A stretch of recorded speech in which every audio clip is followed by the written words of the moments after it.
বিসমিল্লাহির রহমানির রহিম। অন্যরকম বিদ্যাপীঠের পক্ষ থেকে সপ্তম ও অষ্টম শ্রেণীর শিক্ষার্থী বন্ধুদেরকে অভিনন্দন ও শুভেচ্ছা জানিয়ে আমি আমার ভিডিওটি শুরু করতে যাচ্ছি।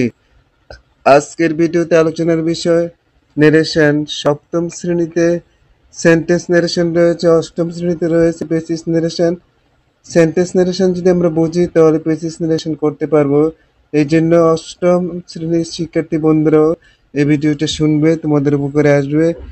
প্রিয় শিক্ষার্থী বন্ধুরা, অন্যরকম বিদ্যাপীঠকে যারা সাবস্ক্রাইব করেছো তাদেরকে অসংখ্য ধন্যবাদ, এবং যারা নতুন চ্যানেলটা দেখছো তাদেরকে যে ভিডিওটি সাবস্ক্রাইব, লাইক, কমেন্ট, শেয়ার করার জন্য আহ্বান থাকলো। Change the narrative style of the following sentence, এই শিরোনামে প্রশ্নটা আসবে। ন্যারেশন ইন্ডিভিজুয়াল সেন্টেন্স, অর্থাৎ আলাদা আলাদাভাবে 5টি সেন্টেন্স আসবে পরীক্ষাতে। এই 5টি সেন্টেন্সের মধ্যে প্রত্যেকটি সেন্টেন্সের নাম্বার থাকবে 1, সপ্তম শ্রেণীর জন্য। আমরা কথা না বাড়িয়ে ক্লাসটা শুরু করতে যাচ্ছি। Direct narration. She said I was reading a book last night. আমি এখানে বাংলা অর্থ সহকারে আলোচনা করতে চেষ্টা করব তোমাদের সুবিধার জন্য। সে বলেছিল, I was reading a book last night, আমি গতকাল রাত্রে একটি বই পড়তেছিলাম। নারেশন করার সময় আমাদেরকে অবশ্যই জানতে হবে যে সেন্টেন্সটা কোন সেন্টেন্স। তাহলে এখানে she said I was reading a book last night, এই সেন্টেন্সটা হলো অ্যাসার্টিভ সেন্টেন্স। বুঝলাম কিভাবে? এখানে বিবৃতি প্রকাশ করা হয়েছে। অ্যাসার্টিভ সেন্টেন্স এবং টেন্স হলো I was reading a book last night. এই টেন্সটা হলো past continuous tense. Past continuous tense, past continuous tense থাকলে পাস্ট পারফেক্ট কন্টিনিউয়াস টেন্স হবে রিপিটেড স্পিচে।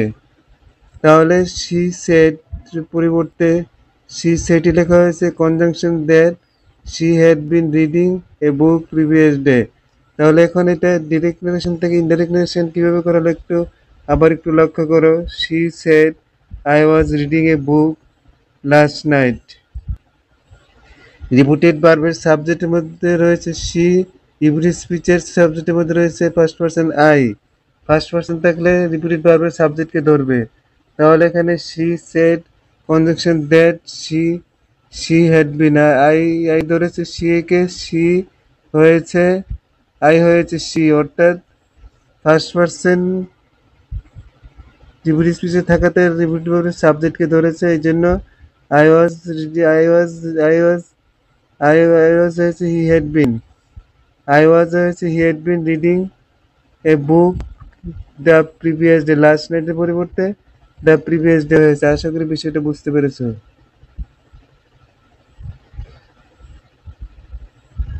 এরপরে direct narration. He said, by Allah I will never disobey you. সে বলেছিল আল্লাহর শপথ করে যে আমি আপনাকে অমান্য করব না। তাহলে এটা ফিউচার টেন্স। এখানে বিশেষ নিয়ম রয়েছে। এই সেন্টেন্সটাও assertive sentence. By Allah optative sentence নিয়ম অনুসারে হয়েছে। এখানে assertive sentence by Allah I will never disobey you. তাহলে শপথ ইংরেজি হলো এসিউরিং। এসিউরিং বাই আল্লাহ, বাই আল্লাহ থেকে হবে এসিউরিং বাই আল্লাহ প্রথমে লিখতে হবে, তারপরে মূল সেন্টেন্সটা নারেশন করতে হবে। তাহলে he said by Allah I will never disobey you. তাহলে আর বাই আল্লাহর পরিবর্তে এসিউরিং বাই আল্লাহ কমা লিখতে হবে, তারপরে হি সেড দ্যাট, যেটা he said that he would never disobey me. You ধরেছে। এখানে একটি অবজেক্ট আছে, অবজেক্টটা উজ্জ্বল, অবজেক্ট হবে হি সেড টু মি। তাহলে হি সেড টু মি হলে মি অবজেক্টকে অবজেক্ট ধরে, তাহলে মি ইউ কি হয়ে গেছে, মি হয়ে গেছে। আশা করি বিষয়টা বুঝতে পেরেছো। দ্বিতীয় 2 নম্বরটা এইভাবে করা হয়েছে বিকল্প রুলটা। She swore by Allah and said that he would never disobey me. তারপরে একটা সি নাম্বার ডিরেক্ট নারেশনে Tania says to her sister will you go to market. Tania তার বোনকে বলল তুমি কি বাজারে যাবে? তাহলে এখানে প্রশ্নবোধক চিহ্ন ইন্টারোগেটিভ সেন্টেন্স, কিন্তু ইন্টারোগেটিভ সেন্টেন্সটা ফিউচার টেন্সে বোঝানো হয়েছে, কিন্তু তানিয়া সেজ রিপিটেড ভার্বের অংশে প্রেজেন্ট টেন্স আছে, তাহলে টেন্সের কোনো পরিবর্তন হবে না। রিপিটেড স্পিচের অংশে শুধুমাত্র পার্সনের পরিবর্তন হবে। তাহলে Tania asks her sister if, modal verb থাকলে ইফ হয় কনজাংশন ইন্টারোগেটিভ সেন্টেন্সে। তারপরে you go to market, you ধরেছে দিস হার সিস্টারকে, তাহলে হয়েছে she will go to market, অর্থাৎ এখানে টেন্সের কোনো পরিবর্তন হয় নাই, পরিবর্তন হয়েছে পার্সনের। কোনটা? ইউ হয়েছে শি, এই এতটুকু পরিবর্তন এখানে। D number direct narration, he said to me study attentively, সে আমাকে বলেছিল যে মনোযোগ সহকারে শিক্ষা অর্জন করো, অধ্যয়ন করো। তাহলে এখানে স্টাডি অ্যাটেন্টিভলি এই সেন্টেন্সটা হলো ইম্পারেটিভ সেন্টেন্স। ইম্পারেটিভ সেন্টেন্স করতে হলে আমাদের কি করতে হবে? স্টাডি অ্যাটেন্টিভ অর্থাৎ রিপিটেড স্পিচের বা সেন্টেন্স থেকে ভালোভাবে অর্থ জানতে হবে কি নির্দেশ করেছে। এখানে স্টাডি অ্যাটেন্টিভলি মনোযোগ সহকারে পড়ো উপদেশ দেওয়া হয়েছে, তাহলে এখানে ই সেটের পরিবর্তে বসবে advice me to study attentively. এখানে উপদেশ দেওয়া হয়েছে, এই জন্য সেটের পরিবর্তে কি বসেছে? অ্যাডভাইস বসেছে। আশা করি বিষয়টা বুঝতে পেরেছো। তারপরে